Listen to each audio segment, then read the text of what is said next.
Some of my favorite stories are the ones of personal transformation of people just like you and me. And that's why I am so excited to welcome Kathy Sparks Lesnoff to the show.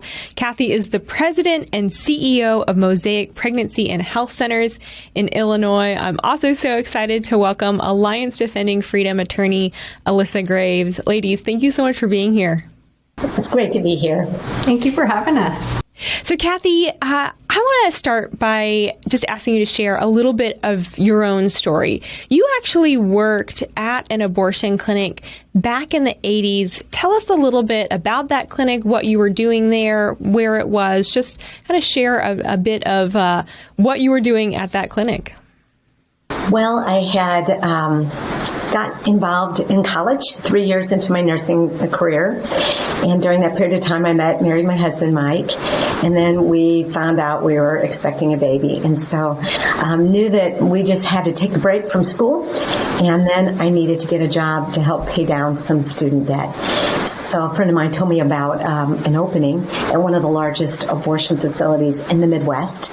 They were hiring for a medical assistant to actually assist the doctors during the abortion procedure. So even though I didn't have my nursing degree yet, I had 3 years of nursing school. So I was very, very pro-abortion, pro-choice. Didn't start out that way. Grew up in a conservative home, but it took a year for me to get involved in a secular university to where I just really changed my entire opinion on the abortion issue. So being very pro-abortion, pro-choice, the opening, they pay more money than if I would have had my degree. For all those reasons, I went down and applied for the position, and they hired me. So, just moving on, they hired me to assist the doctors during the abortion procedure, but I was able to be trained in every area of the clinic. So from answering the phone, sitting into counseling sessions, the cleanup room, recovery, and everything. So from the very beginning to the very end of what that woman would experience, I've witnessed it all. Though, I was only hired to assist them during the actual procedure. A couple of things that I would just want to share is that even answering the telephones, we would do a minimum of 40 during the week and 60 on a Saturday, and they were only licensed to do first-trimester abortion procedures at that time. And yet, we would do up to 10 extra abortions every day.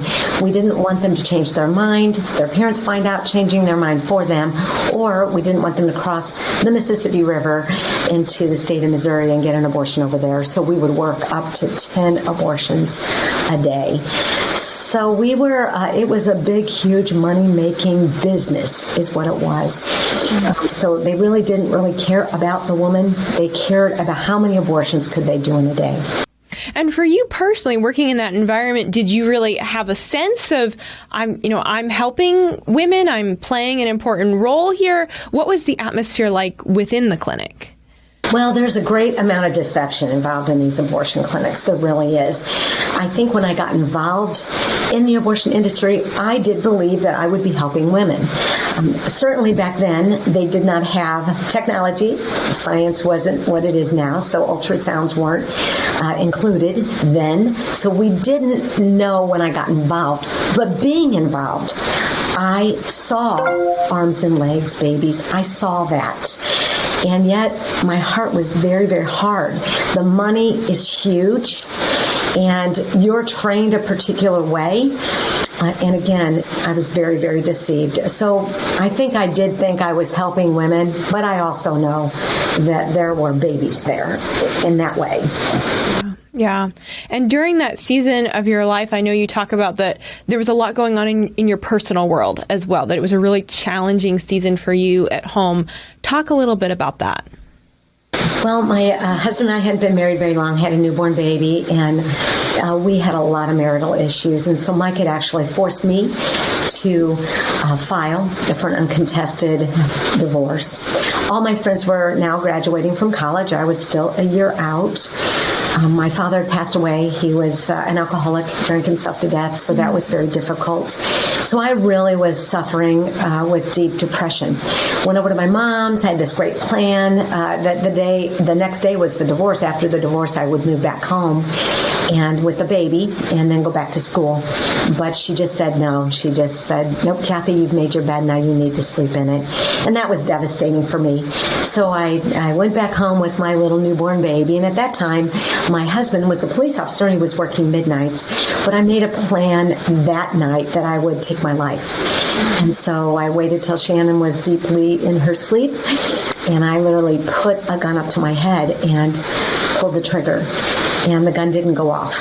And that was pretty devastating. And so I reached out to my mother-in-law and got the baby out of bed. She had me come over. I went over to her house, and she just introduced me to the Lord and just told me, Kathy, here you are trying to take your life. Why not give the Lord an opportunity to live his life through you? So I just prayed that day and repented and gave my heart to the Lord. So the next day, Mike did not get the divorce. He went over to his mom's, and she gave him a Bible. Long story short, he gave his heart to the Lord 3 weeks later. And then we just really full out made a commitment in our marriage. And then the next day, God allowed me to see a very large abortion. It was a 23-week abortion. They were only licensed to do first trimester abortions. They did abortions 14, 15, 16 weeks all the time. But this was the first time I had seen a 23-week abortion. And a normal first trimester abortion procedure would take 5 to 8 minutes. This took the doctor 55 minutes to finish and to complete. And so God revealed to me in that one abortion that whether these women are 6 weeks, 8 weeks, 10 weeks, or 23 weeks, they were all babies, and I was killing babies. So anyway, I went home, shared it with Mike. Next day, went into the clinic. Director of the clinic came in and told me she had a dream that I needed to leave the abortion clinic because of my religion. And I hadn't told anyone I'd become a Christian, so I knew that God had given her a dream for me. And so I left that day, never to return. Wow. Talk about an amazing week. I mean, within that span, just the highs and the lows of you trying to take your life, the Lord sparing your life, you being led to Christ through your mother-in-law, your marriage, your husband deciding, okay, we're not going to pursue this divorce, and then leaving the abortion clinic. What a significant and marking time in your life for you. Wow. It really was, Virginia, and I'm thankful. I'm really, really thankful. I feel like my life is really a Romans 8:28. The Bible says, "For we know that God uses all things together for good, for those who love Him and are called according to His purpose." So, though that was a very dark, horrible time in my life, certainly God is using it even now, all these years later, for my good and to bring Him glory. Yeah. Wow.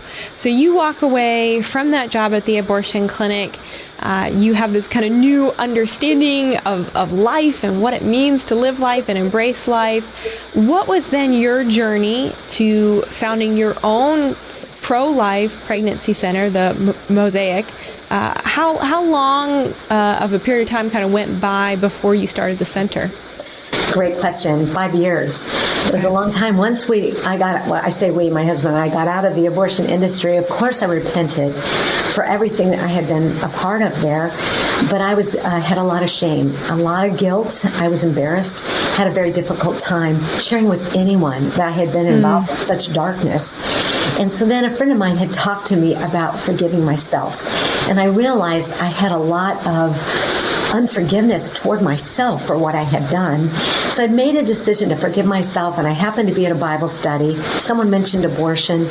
That was the first time, 5 years later, that I had talked to anyone about my involvement in the abortion industry.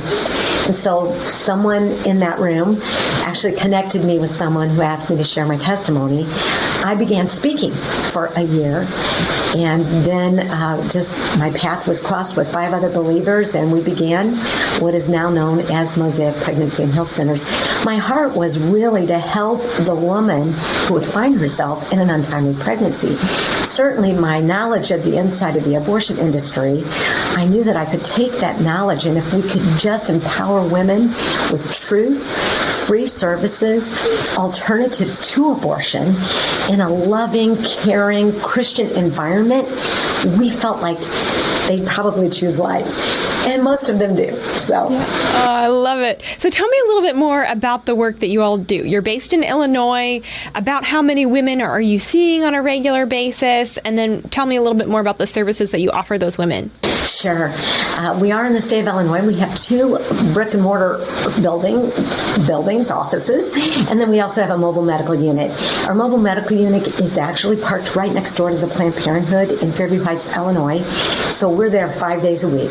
And it's awesome to be able to step right in front of them almost. You know, they see us, they come to us before they go get their abortion, and we're so excited when they choose life instead of going through with that abortion procedure in Planned Parenthood. The other brick and mortar offices, we do so much. We offer free pregnancy testing, all the services, community services that we possibly could, material services, lots of referrals so that they could get good prenatal care. We are medical, so we have an OBGYN, we have 5 registered nurses who handle all of our medical services.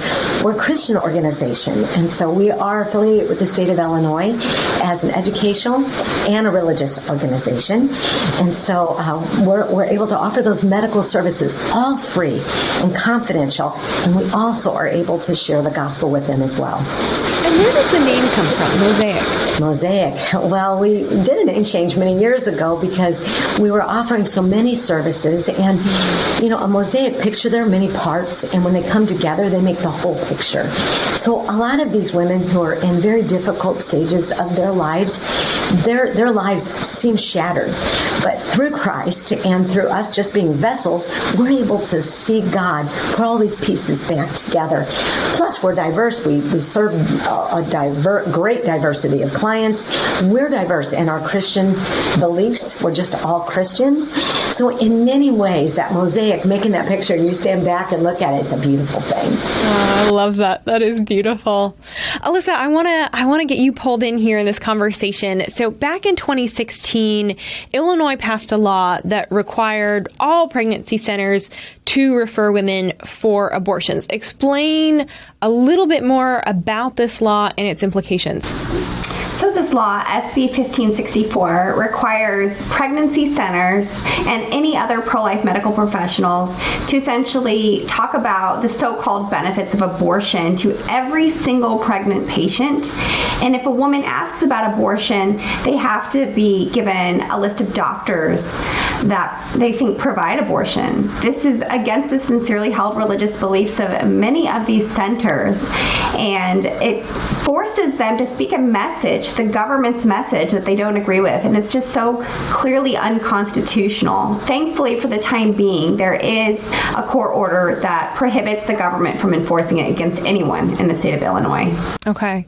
So for someone like Kathy and Mosaic Pregnancy and Health Centers, how does this law, force them to have to change their practices? How does it impact them on a day-to-day basis? So it forces them to change their policies and procedures. That's within the law. It says that they have to have procedures in their handbooks to essentially say what they will do if a woman comes in, and talk to every pregnant woman about abortion, to tell them that it's an option in their pregnancy, even if it's a very wanted pregnancy, and then to also refer them for abortion. It changes the core of what these pregnancy centers do. It makes them present a message that they don't believe in. It makes them talk about something that they don't think is a good option for women, and makes them promote the state's message, which is just against the free speech clause of the First Amendment.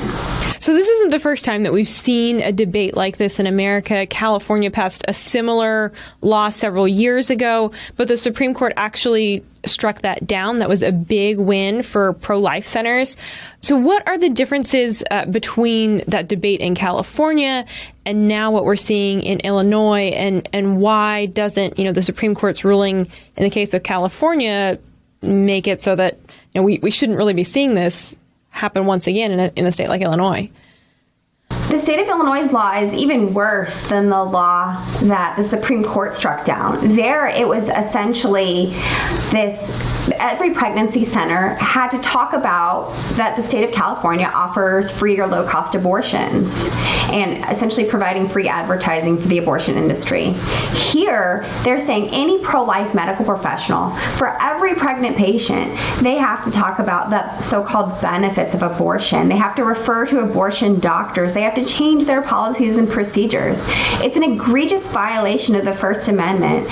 And we at ADF argue that the Supreme Court case, NIFLA versus Becerra, does rule here. We believe it makes really clear that the state of Illinois cannot be engaging in this blatant discrimination against pregnancy centers. But we're still fighting this, and there's other examples across the nation. Connecticut just passed a law restricting pregnancy centers, and there's just this momentum to try to force centers to talk about the state's message, which is just unconstitutional.